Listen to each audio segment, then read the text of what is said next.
22e journée de top 14, Oyonnax face à Castres au stade Charles-Maton. Les Oyomènes en quête d'un premier succès toujours en championnat en 2024. Des Castrais qui de leur côté se sont relancés face à La Rochelle lors de la précédente journée.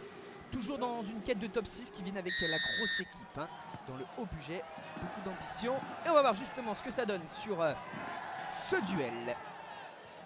D'envoi donné par les Castrais contre le vent dans cette première période, c'est à noter. Les hommes de Joel Abd qui font quand même quelques fautes dans ce début de match fermé pour l'instant, on le voit, 18e minute avec peut-être un premier éclat dans cette partie. Castres en possession du ballon, Jérémy Fernandez qui demande du soutien, qui repart petit côté, c'est bien fait, qui prend l'intervalle, qui a vu l'ouverture derrière un ruck, remise vers Filippo Nakosi, et là donc la conclusion pour le premier essai du match, c'est allé très vite, un éclair de Fernandez, une passe et Nakosi qui finit le coup. Ce n'est pas transformé, ça fait 5-0. Cette fois-ci on bascule après la demi-heure de jeu. La charge de Van Verberg et finalement l'alternance, le drop de Julien Dumora, du pragmatisme pour mener 8-0. Réalisme castré. Allez, fin de premier acte avec le jeu au pied de Rourou, mais finalement récupération de Zarantonello. Le plaquage de Fabreg.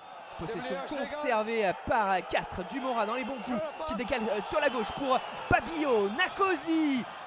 Dumora encore.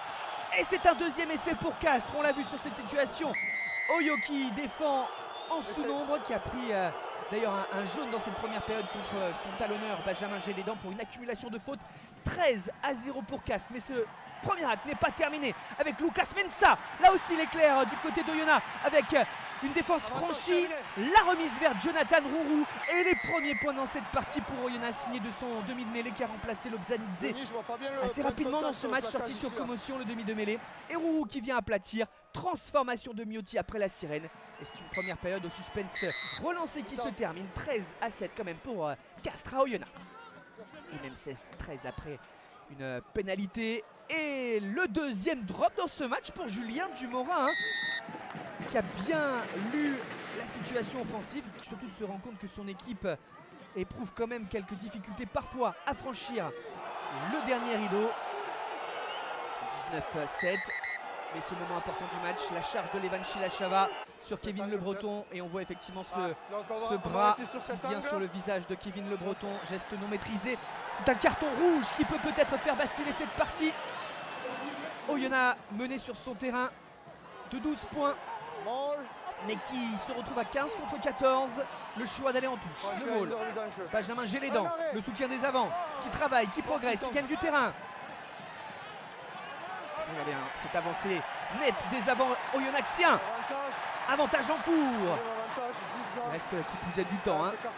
Ouh, ça repart côté ouvert. Et la belle passe. Miotti qui transmet à Kevin Stark. Et c'est pour Oyonnax le deuxième dans cette partie. Immédiatement après donc ce carton rouge, c'est Oyo qui se relance totalement en allant chercher cet essai transformé. 14-9, plus que 5 points d'écart et quasiment 30 minutes à jouer. Ça pousse dans les tribunes. Vaotoa, repris quasiment sur la ligne. Godener cette fois-ci. Godener s'est posé sur la ligne. Deuxième essai coup sur coup pour Oyonnax, le troisième dans cette partie pour les Oyomènes qui égalisent à 19 partout.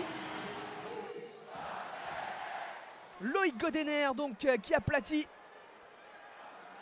un match qui a vite basculé, qui semblait maîtrisé par les Castrais, mais ce rouge change beaucoup de choses. La contre-attaque lancée avec Bourreau, notamment Farrell, et là il y a une nouvelle faute.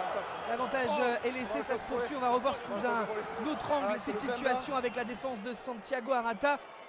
Effectivement un plaquage, un retournement avec un joueur qui tombe sur la tête. Le joueur retombe sur la tête, c'est carton rouge. Et nouveau carton rouge contre Castres qui se retrouve à 13. Il s'excuse Arata. Ce n'est pas volontaire mais pas maîtrisé non plus.